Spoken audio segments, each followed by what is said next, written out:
silakan duduk. Oke. Mungkin suara saya bisa dibetulin, saya kelihatan jauh gitu ya. Nah, shalom Bapak Ibu Saudara. Bagaimana kabar Anda? Ya, luar biasa. Hari ini saya menyampaikan firman Tuhan sepanjang hari ini. Bapak Ibu, ada salam dari Pastor Sam. Pastor Sam sedang pelayanan di GMS Surabaya Timur ya. Tapi besok pagi-pagi udah terbang kembali ke Bali ya. Nah, sepanjang hari ini saya bicara tentang keluarga karena bulan ini temanya bicara tentang keluarga, tentang persahabatan gitu ya. Saya mau bicara tentang keluarga. Kita buka sama-sama menunya hari ini ya. Yang umum 1 bicara tentang keluarga adalah idenya Allah. Umum 2 pusat keluarga adalah Kristus, kasih dan pengampunan dalam keluarga, lalu peranan orang tua dalam membangun generasi ilahi dan keluarga sebagai garam dan terang. Ya, juga hari ini saya mau ingatkan, ini adalah pendaftaran minggu pertama dibuka ini. Sudah dibuka Servolution Bapak Ibu. Anda yang belum melayani di gereja segera berilah diri Anda pelayanan ya. Nanti apa aja bidang-bidang yang dibuka ya, departemen-departemen apa yang dibuka Anda bisa lihat di apps ya. Lalu jangan lama-lama lagi, segera daftarkan diri Anda untuk sama-sama pelayanan di rumah Tuhan. Kita perlu banyak pelayan Tuhan Bapak Ibu Saudara untuk sama-sama mengerjakan apa yang Tuhan suruh kita kerjakan untuk pulau ini. Katakan amin ya. Oke. Dalam Kejadian 2 ayat 18 dan ayat 24 saya akan baca. Tuhan Allah berfirman, tidak baik kalau manusia itu seorang diri saja. Aku akan menjadikan penolong baginya yang sepadan dengan dia. Ini Tuhan saudara ya. Tuhan itu memandang bahwa tidak baik manusia itu seorang diri saja.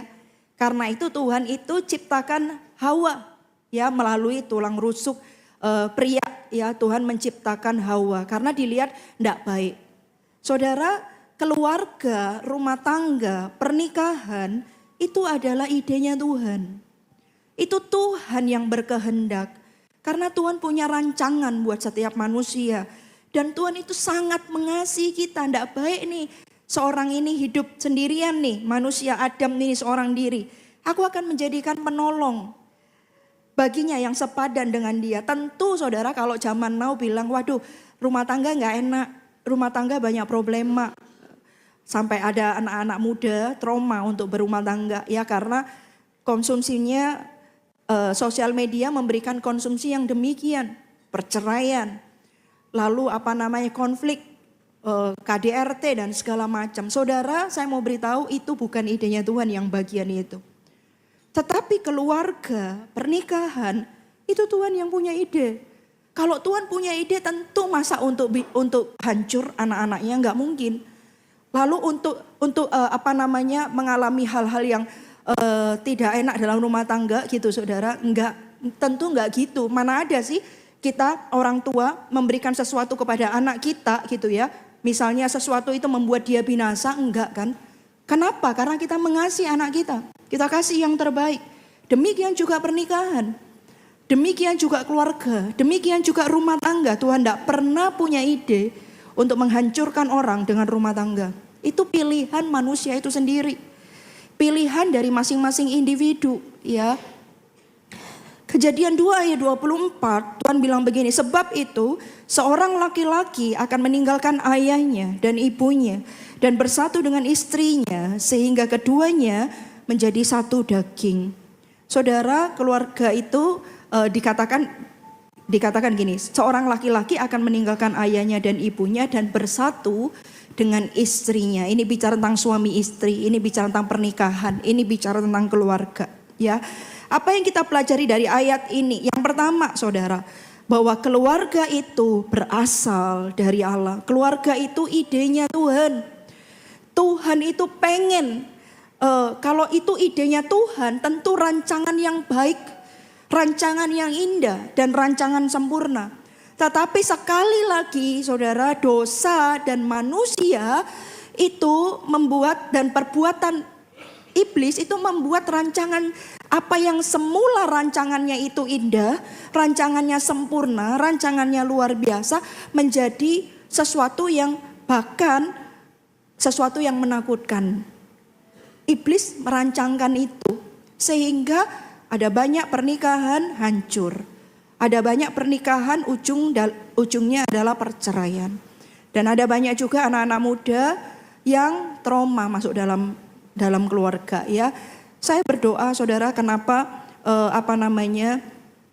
hari ini saya mau menyampaikan tentang keluarga gitu ya. Bukan karena memang temanya tentang keluarga ya. Tapi beberapa waktu ini saya selalu berdoa, ada sesuatu yang Tuhan taruh dalam hati saya gitu ya. Bukan secara sengaja juga ketemu dengan orang-orang yang mungkin sedang mengalami masalah dalam rumah tangga, dalam keluarga saudara. Tapi yang saya tahu satu hal bahwa pengen suara penggembalaan itu bicara tentang keluarga, bahwa keluarga yang sesuai dengan rancangan Tuhan itu ada. Itu bukan impian belaka.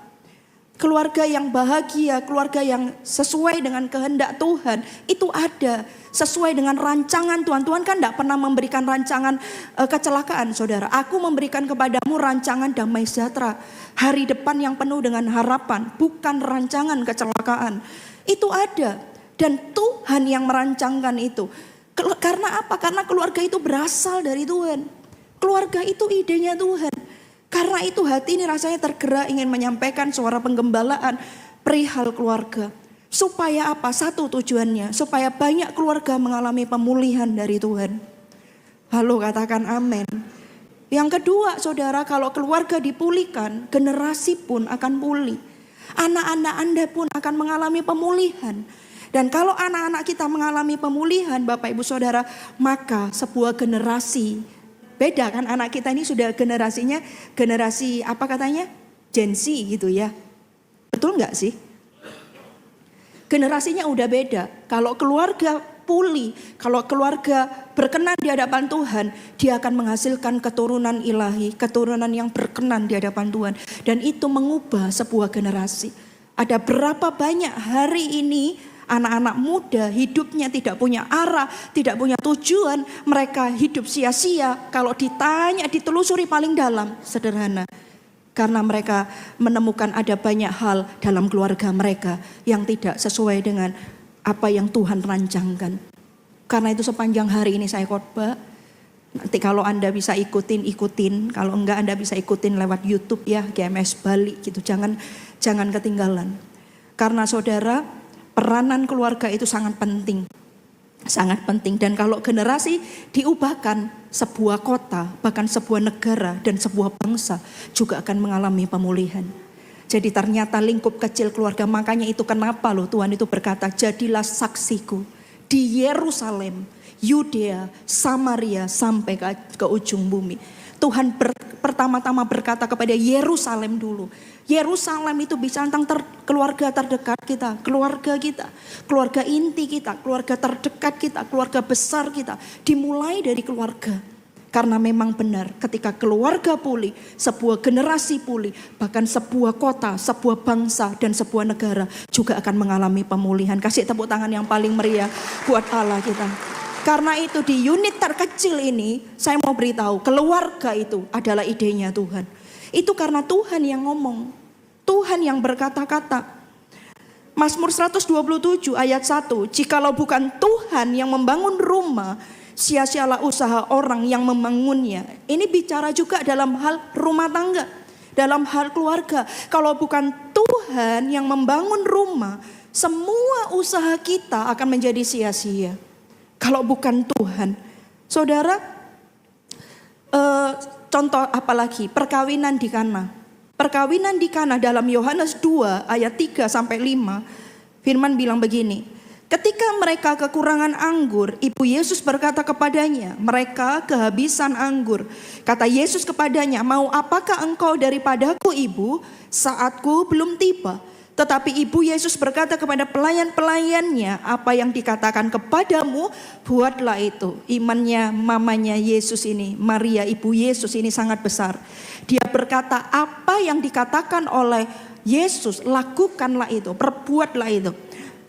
Ini kan perkawinan di Kana, kita sama-sama tahu apa yang terjadi. Anggurnya itu habis, Bapak Ibu Saudara. Kalau anggur habis dalam sebuah pernikahan, itu sama seperti kita ngadain pesta, makanannya habis tapi tamunya masih banyak. Masih banyak sehingga mereka tidak kedapatan makan. Mereka tidak kebagian makanan. Waduh, itu malunya luar biasa. Ya sama, zaman itu juga. Kalau sampai anggurnya itu habis, itu sama. Itu seperti punya aib gitu ya. Akan jadi omongan gitu ya. Di luaran sana gitu ya. Jadi dan Maria ibu Yesus ini yang disinyalir adalah masih kerabat dari orang yang mengadakan pesta itu. Kok bisa tahu ya, karena dia sampai masuk dapurnya gitu ya. Hanya cuman keluarga yang masuk ke dapurnya. Ternyata kehabisan anggur. Lalu dia ngomong sama Yesus, ini kehabisan anggur. Yesus bilang gini, apakah, dikatakan gini, mau apakah engkau daripadaku ibu, waktuku belum tiba. Memang ketika perkawinan di Kana itu Yesus belum melakukan mujizat karena belum waktunya. Dari 0 sampai 30 tahun Yesus tidak melakukan apa-apa. Tapi setelah itu 3,5 tahun kemudian baru Yesus melakukan banyak mujizat. Dia menyembuhkan orang yang sakit, memelekkan mata yang buta, membuka telinga yang tuli gitu ya. Tapi sebelumnya Yesus tidak melakukan apa-apa. Nah, ini peristiwa perkawinan di Kana itu adalah waktu di mana Yesus tidak melakukan mujizat. Tapi ketika ada sebuah problem, ada sebuah masalah yang berhubungan dengan keluarga, yang berhubungan dengan rumah tangga, yang berhubungan dengan suami istri, Tuhan tidak bisa ambil diam. Padahal dia udah ngomong sama mamanya, mau apakah engkau ibu, waktuku belum tiba. Tapi tetap Yesus melakukan mujizat. Dia mengubah air menjadi anggur. Kenapa se-urgent itu? Karena bagi Yesus, bagi Tuhan, pernikahan itu penting. Keluarga itu penting. Saudara, karena Tuhan itu yang pertama, karena keluarga itu idenya Tuhan. Keluarga itu penting bagi Tuhan. Nah, saudara, kalau keluarga itu penting bagi Tuhan, bagaimana dengan kita? Apakah bagi kita keluarga itu penting? Kalau keluarga itu penting, saudara, Anda harus tahu ini, bahwa keluarga itu berasal dari Tuhan. Kita harus bangun sama-sama keluarga kita ini, saudara. Nah, saudara, kalau keluarga itu penting dan kita tahu bahwa keluarga itu berasal dari Tuhan dan idenya Tuhan, libatkan Tuhan dalam rumah tangga kita. Maka kita juga perlu membangun rumah tangga kita. Tuhan konsen sama keluarga kita, sama pernikahan kita, hubungan suami istri, orang tua dan anak gitu ya. Sedemikian juga kita harusnya. Kita harus konsen. Jadi jangan cuma sekedar mengalir saja. Ya sudah, aku sudah menikah sama dia, ya sudahlah begini aja. Ya sudah dijalani aja, saudara. Tidak ada yang salah dengan itu. Tapi kalau yang benar itu adalah harusnya pernikahan, keluarga itu dibangun. Keluarga tidak akan terjadi dengan cuma mengalir, saudara. Yang boleh mengalir itu cuma Roh Kudus, tapi kita enggak. Kita harus membangun rumah tangga kita. Tuhan konsen dengan pernikahan, kita juga harus membangunnya. Libatkan Tuhan. Saudara, kalau keluarga, rumah tangga itu berasal dari Tuhan, maka Tuhan yang bisa memperbaiki sesuatu yang salah dalam rumah tangga kita. Halo, katakan amin. Dia yang bisa memperbaiki kalau ada yang salah dalam rumah tangga kita. Dia yang bisa menambahkan kalau ada yang perlu ditambahkan. Dia bisa mengurangi apa yang perlu dikurangi dalam rumah tangga kita. Dia bisa, saudara. Dia bisa memperbaiki apa yang sudah rusak. Dia bisa membantu dan menolong kita. Untuk apa? Membangun rumah tangga kita seperti yang dia mau. Kalau Tuhan berkata tidak baik seorang ini, manusia ini hidup seorang diri, loh, berarti kan Tuhan sudah melihat jauh ke depan bahwa pernikahan itu suami dan istri harusnya indah. Dia bisa melihat bahwa tidak baik ini seorang diri, aku akan memberikan kepadanya penolong yang sepadan. Berarti Tuhan melihat bahwa kalau suami istri dijadikan satu, ini sesuatu yang powerful. Tapi kenapa kita belum ke sana, saudara? Kita harus tahu ini dulu satu, bahwa keluarga idenya Tuhan. Keluarga penting bagi Tuhan, berarti itu juga penting bagiku. Dan kalau kita tahu bahwa keluarga itu penting bagi kita, libatkan Tuhan, karena ini idenya Tuhan. Libatkan Tuhan dalam rumah tangga Anda. Jangan hanya mengalir rumah tangga, tapi libatkan Tuhan, karena Dia bisa memperbaiki apa yang rusak. Dia bisa membantu dan menolongmu. Tidak ada orang yang sekolah menjadi seorang suami, tidak ada orang yang sekolah menjadi seorang istri. Saya ingat ini, saya pernah ngomong ini di mimbar ini juga, karena waktu itu saya pernah khotbah juga tentang keluarga. Tidak ada orang yang pernah sekolah jadi seorang papa, tidak ada orang yang pernah sekolah jadi seorang mama. Lalu sekolah kita dari mana? Sekolah kehidupan ketika kita lihat orang tua kita. Ketika kita lihat pernikahan orang tua kita, ketika kita lihat bagaimana mereka mendidik kita, bagaimana mereka menjadi parent, itu otomatis akan transfer dalam hidup kita. Dan Anda bayangkan kalau orang tua kita tidak takut akan Tuhan, atau hidupnya tidak sesuai dengan kebenaran, maka apa yang akan kita tularkan? Karena berikutnya adalah kita. Berikutnya kita akan menjadi istri, berikutnya kita akan menjadi suami, menjadi papa dan mama. Apa yang akan kita hasilkan kepada generasi berikutnya? Karena itu untuk mematahkan itu semua, tidak ada lain, tidak ada bukan, libatkan Tuhan dalam rumah tangga Anda. Katakan amin. Libatkan Tuhan dalam keluargamu. Ketika Anda melibatkan Tuhan, Dia akan menolongmu, Dia akan mengajarimu.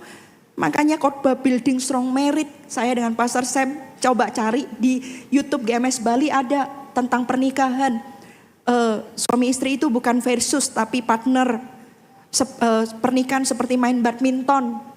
Pernikahan seperti mendayung, seperti seorang yang sedang mendayung, cari di GMS Bali.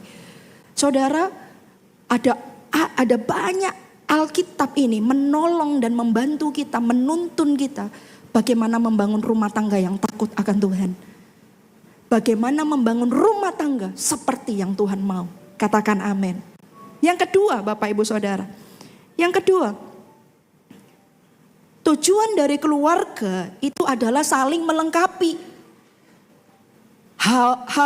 Adam tidak baik seorang diri, makanya diciptakanlah yang namanya Hawa, gitu ya.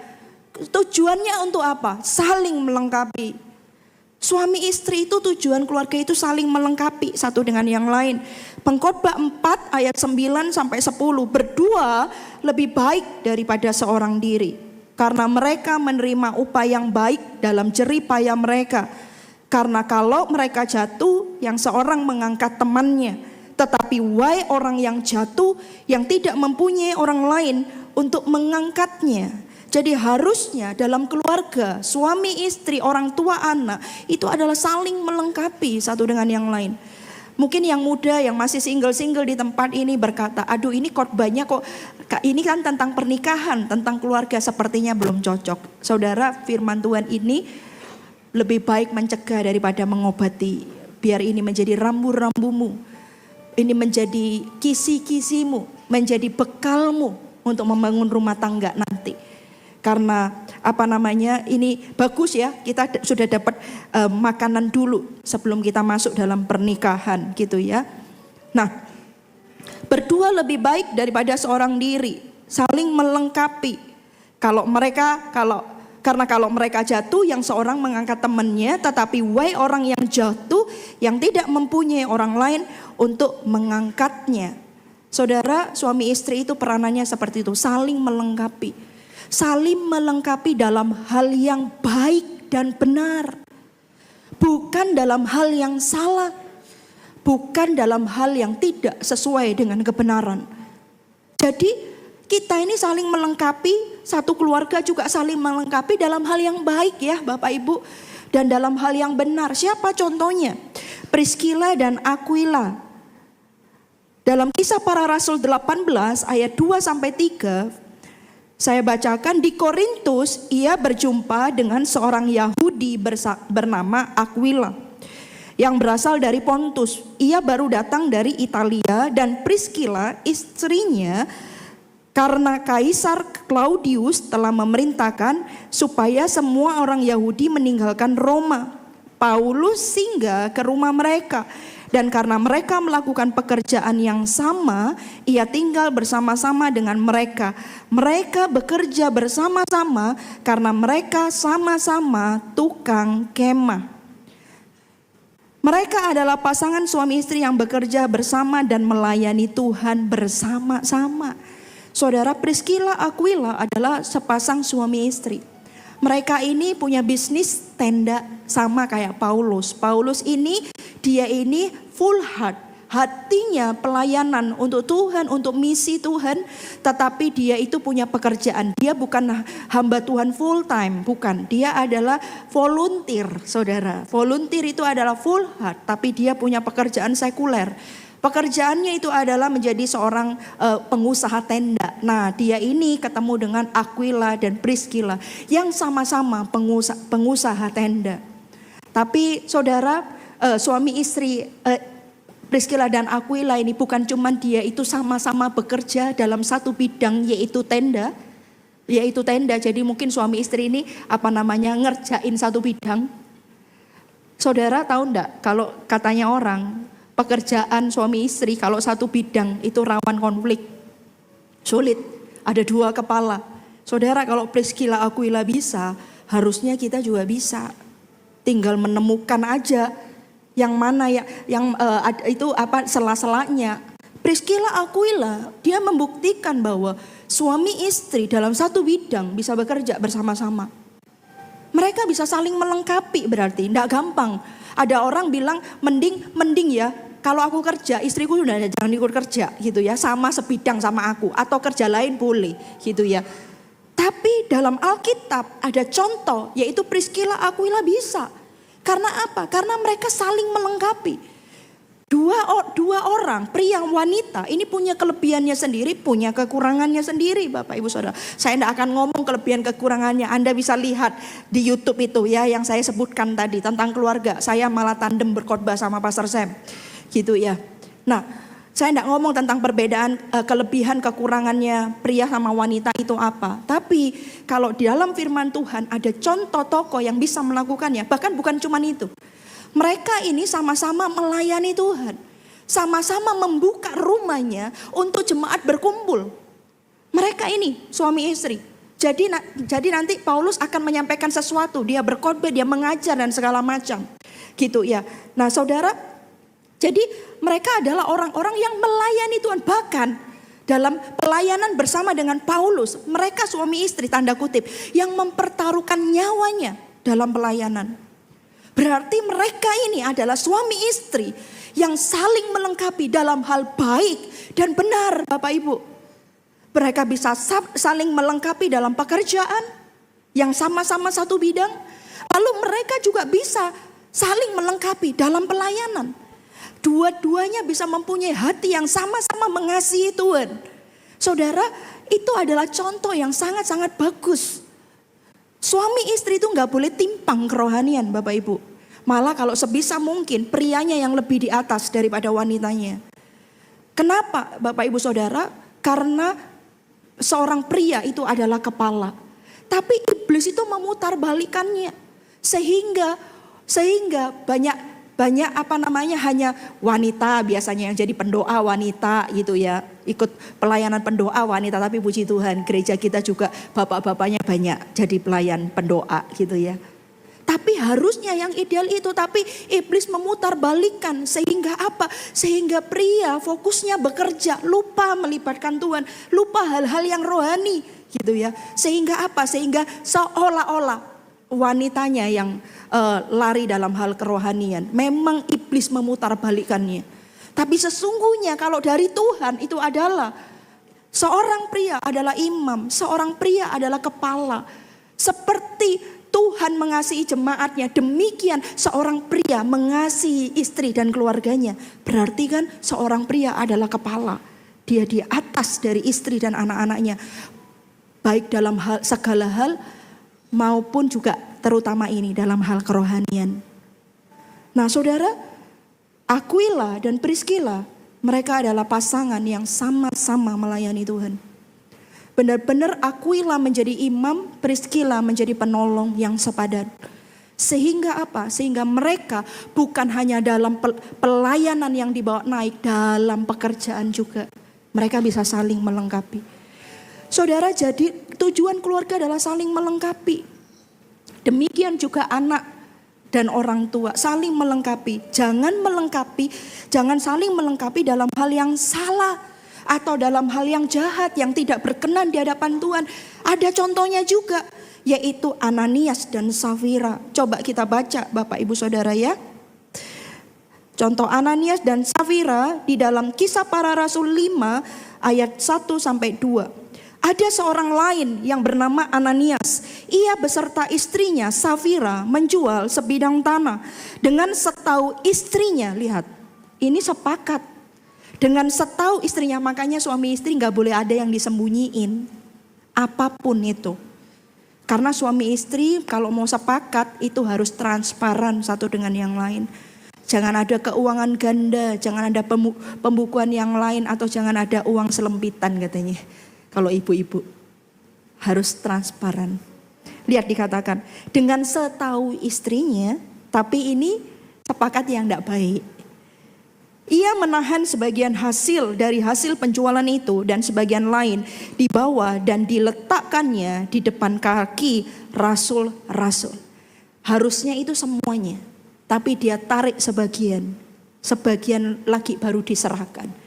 Sehingga ketika Ananias datang dan mempersembahkan itu kepada rasul-rasul, Petrus berkata, intinya kira-kira ini, kamu gak jujur. Lalu matilah dia, sama istrinya juga, lalu dia mati juga. Saudara, jangan saling melengkapi dalam hal yang salah atau dosa atau yang tidak benar. Kenapa? Karena dua-duanya akan binasa. Kalau dua-duanya binasa, anak-anak Anda juga akan binasa. Suami istri itu saudara kayak gitu. Kalau sepakat hal yang baik, yang benar, dia akan mengalami glory.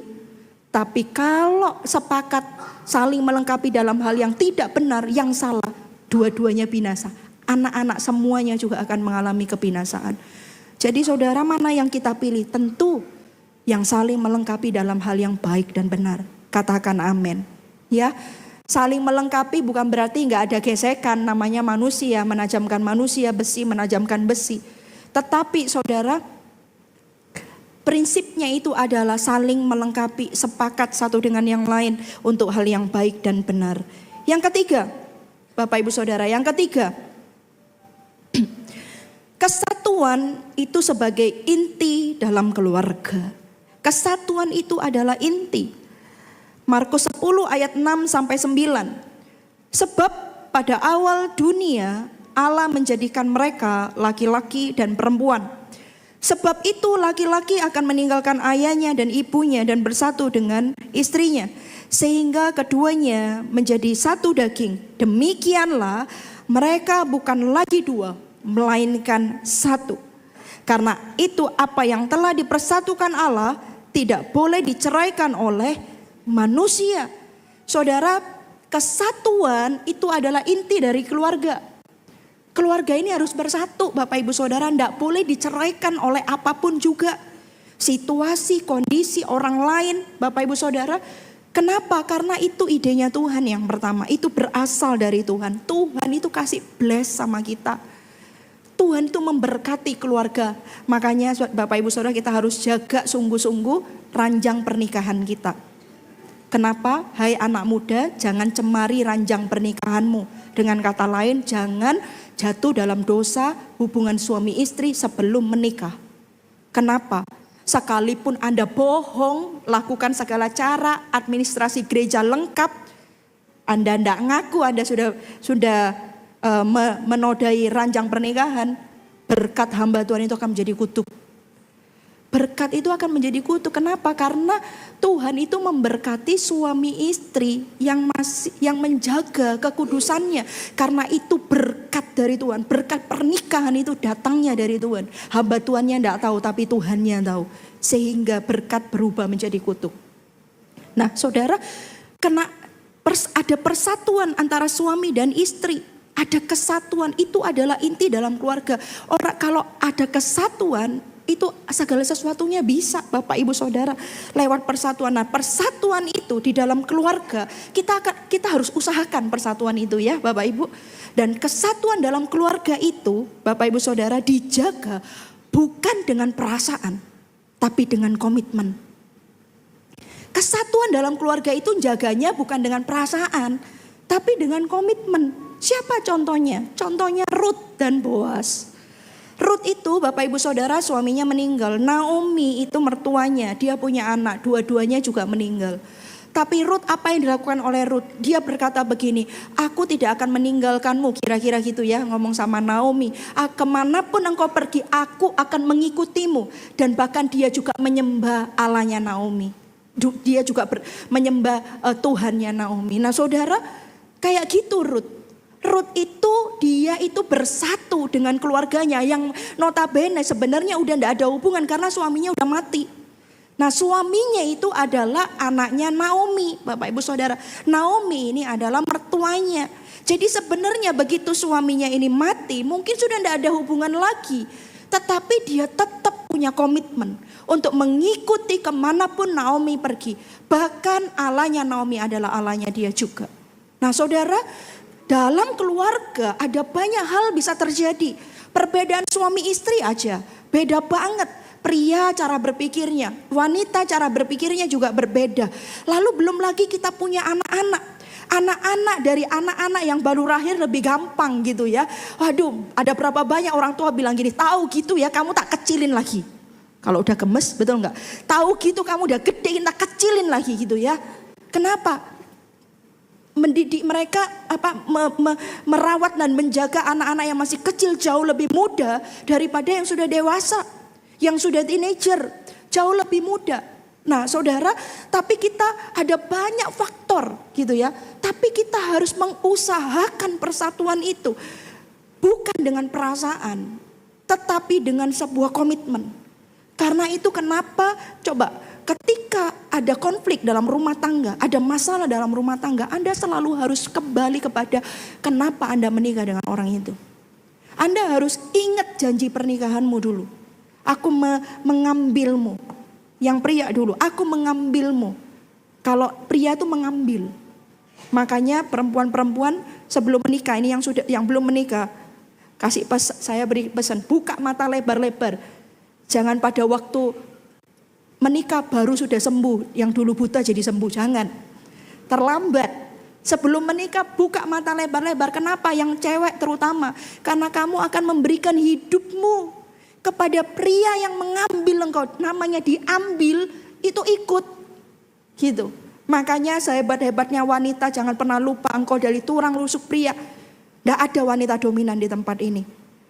Karena apa? Kita harus tahu dari mana kita berasal. Kita ikut suami kita. Aku mengambilmu, si A, Juminten, tidak ada yang namanya Juminten ya. Mengambilmu menjadi istriku satu-satunya. Dalam suka maupun duka, sehat maupun sakit, kekurangan maupun kelimpahan gitu ya. Ya kayak gitu Bapak Ibu Saudara. Nah kalau yang perempuan menerima. Aku menerimamu. Gitu ya, menerima. Apakah kamu menerima ini si A menjadi suamimu satu-satunya? Apa jawabmu? Juminten, ya saya bersedia. Gitu. Komitmen. Dan ketika itu terjadi, kalau pasangan kita sakit, itu bukan saatnya untuk meninggalkan dia. Itu saatnya untuk menjaga, membuktikan komitmen kita dari awal. Baik dalam suka maupun duka. Ketika hari ini keluarga Anda sedang kena proses masalah keuangan, itu bukan saatnya punya idaman lain. Ibu-ibu biasanya digoda pada waktu suaminya tidak punya apa-apa. Tapi suami tergoda ketika biasanya dia punya apa-apa. Ketika ekonomi sedang down, sedang turun, ini bukan saatnya cari idaman lain. Bukan. Kita harus kembali ke komitmen awal. Bagaimana kita dulu sebelum kita menikah. Ada komitmen, bukan dengan perasaan. Lalu datanglah Boas menikah akhirnya dengan Ruth. Boas Dia menjadi sebuah perjanjian. Dia seperti kayak ketika ia tidak hanya menikahi Rut, tetapi juga memulihkan nama dan masa depan keluarga Elimelek. Ini adalah bentuk kesatuan yang melibatkan tanggung jawab yang besar. Dia akhirnya Boas menikahi Rut. Komitmen persatuan itu diusahakan bukan dengan perasaan, tapi sebuah komitmen. Saya tidak bisa mengampuni suami saya tidak sanggup, itu perasaan. Tapi sebuah pengampunan itu adalah keputusan. Kalau memang sudah ada hal yang pernah salah terjadi dalam rumah tangga, belajar mengampuni. Belajar berkata, Tuhan mungkin aku tidak mampu, tapi aku mau mengampuni. Mengampuni suamiku, mengampuni istriku. Karena persatuan itu harus diusahakan. Bukan karena perasaan, tapi dengan sebuah komitmen. Katakan amin. Yesus komitmen sama kita bukan ketika kita baik-baik saja. Kita berdosa, Dia Allah setia tunggu kita. Sama si bungsu Tuhan Yesus Bapak menunggu bungsu pulang. Yesus punya komitmen bahkan sampai memberikan nyawanya. Bagaimana dengan kita? Kita juga kesatuan itu harus diusahakan. Kesatuan itu adalah inti keluarga. Kesatuan itu adalah komitmen, bukan perasaan. Komitmen untuk apa? Mendidik anak kita. Membawa dia takut akan Tuhan. Itu komitmen. Kalau kita bawa anak kita takut akan Tuhan, didik takut akan Tuhan. Harusnya orang tuanya takut akan Tuhan terlebih dahulu. Harusnya orang tuanya baik suami maupun istri cari Tuhan terlebih dahulu. Saudara, itu komitmen. Katakan amin. Yang keempat, Bapak Ibu Saudara, yang terakhir. Keluarga idenya Allah. Yang keempat, tantangan keluarga di masa sekarang. Ada tantangan dalam keluarga. Apa sih tantangan keluarga? Tantangan keluarga, Bapak Ibu Saudara, itu ada 5 yang paling besar. Yang pertama itu bicara tentang komunikasi. Gitu ya. Komunikasi biasanya itu gini, gak nyambung. Ngomong itu gak nyambung terus. Ngomong sedikit marah. Ngomong ini pokoknya gak pernah bisa ngomong enak. Masalah komunikasi. Ya, rumah tangga, kebanyakan juga masalah rumah tangga ini di komunikasi. Lalu apalagi? Kalau sudah marah, enggak sapa. Bisa setahun, bisa 2 tahun. Kok bisa betah ya Bapak Ibu ya? Gak bisa sapaan setahun, 2 tahun gitu. Padahal misalnya kalau galonnya habis, siapa yang ngangkat kalau bukan suaminya? Gitu ya, siapa? Akhirnya ngangkat sendiri. Atau kalau enggak bilang anaknya, suruh papa angkat gitu ya. Jadi ada perantaranya. Komunikasinya itu bermasalah. Yang kedua, masalah apa? Yang kedua, masalah keluarga. Mertua, menantu, in-law, sibling, ada kakak, ada adik, ada masalah dalam keluarga.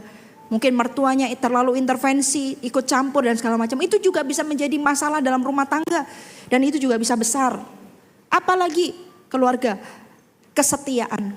Kesetiaan bicara adanya pilwil gitu ya. Pria idaman lain, wanita idaman lain.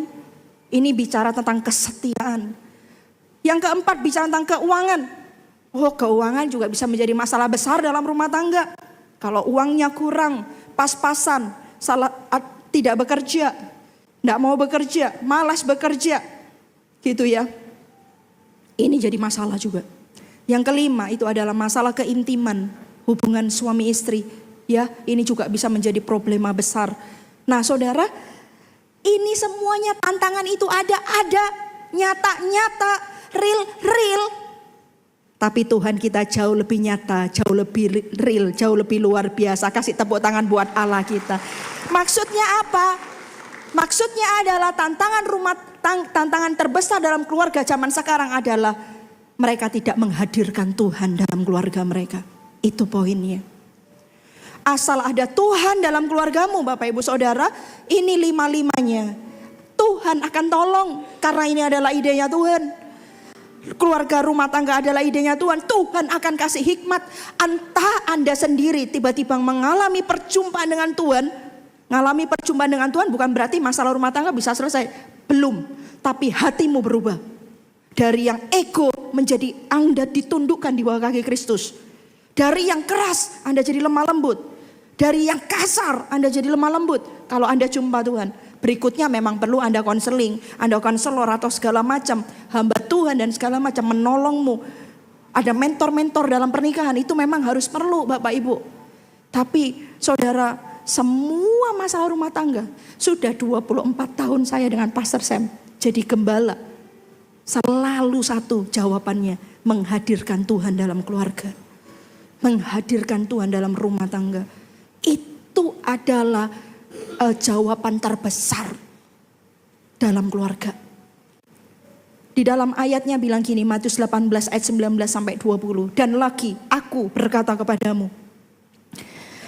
Ini hanya besar itu Yesus ngomong. Jika dua orang daripadamu di dunia ini sepakat meminta apapun juga, permintaan mereka itu akan dikabulkan oleh Bapakku yang di surga. Sebab di mana 2 atau 3 orang berkumpul dalam namaku. 2-3 orang, kalau yang di atas itu tadi 2 orang sepakat itu suami istri. 2-3 orang suami istri dan anak-anak. 3 orang berkumpul dalam namaku. Ada Yesus di situ. Di situ aku ada di tengah-tengah mereka. Lihat. 2-3 orang berkumpul dalam namaku, ini bisa bicara juga tentang suami istri dan anak-anak berkumpul dalam namaku. Aku hadir di tengah-tengah mereka. Dan lihat apa yang terjadi. Kalau Yesus hadir, ya perkawinan di Kana itu masalah kritis itu. Itu masalah kehabisan anggur itu aib. Tapi ketika Yesus itu hadir, masalah sekritis apapun yang sedikit lagi menjadi aib, diselesaikan sama Tuhan. Dia mengubah air itu menjadi anggur. Dan bukan cuma itu, bahkan menjadi kesaksian. Kok bisa? Anda coba baca itu ayatnya. Akhirnya pemimpin pesta itu ngomong sama mempelai. Biasanya orang itu menyediakan anggur yang kurang enak itu ada di belakang. Tapi hari ini dia kan mengecap air itu yang sudah berubah menjadi anggur yang dilakukan oleh Yesus. Dan dia tuh merasa bahwa ini anggur terenak. Ini anggur termanis. Dan dia berkata kepada mempelai itu, tetapi engkau menyediakan anggur yang terbaik sampai pada akhirnya. Menjadi kesaksian pemimpin pesta sampai heran juga. Saudara, itu sesuatu yang kritis, sesuatu yang tidak mungkin. Bahkan siapa yang bisa mengubah air menjadi anggur? Siapa yang bisa? Mempelai itu pun gak bisa. Saudara, kalau habis ya udah habis. Pilihannya satu, beli anggur baru. Saudara, tapi Tuhan melakukan mujizat. Dia mengubah air itu menjadi anggur. Saudara, apa tantangan dalam rumah tanggamu hari ini? Apakah ekonomi? Apakah kesetiaan? Apakah komunikasi? Apakah keintiman? Apakah keluarga? Apapun masalahnya, hadirkan Tuhan dalam rumah tanggamu. Hadirkan dia. Kalau dia hadir, dia bisa memperbaiki yang sudah rusak. Dia bisa menolongmu. Dia bisa membantumu, saudara. Memang benang merah itu gimana udah bulat, gimana carinya? Saudara, dimulai dari itu dulu. Libatkan Tuhan. Tuhan akan, nanti Anda datang mentor pernikahan, akan dibuka satu-satu. Anda bersedia, hati Anda lembut, hati Anda mau taat, hati Anda mau dibimbing. Makanya kenapa ya, intinya itu adalah menghadirkan Tuhan. Karena saudara, meskipun Anda ketemu mentor yang terbaik sekalipun, hamba Tuhan yang sangat-sangat powerful, kalau tidak dipunyai hati yang lemah lembut, hati yang taat, hati yang rendah hati, tidak akan terjadi sesuatu. Tidak akan ada intervensi ilahi sama seperti ini, diintervensi loh sama Tuhan. Perkawinan Kana ini. Dan siapa yang bisa melembutkan orang?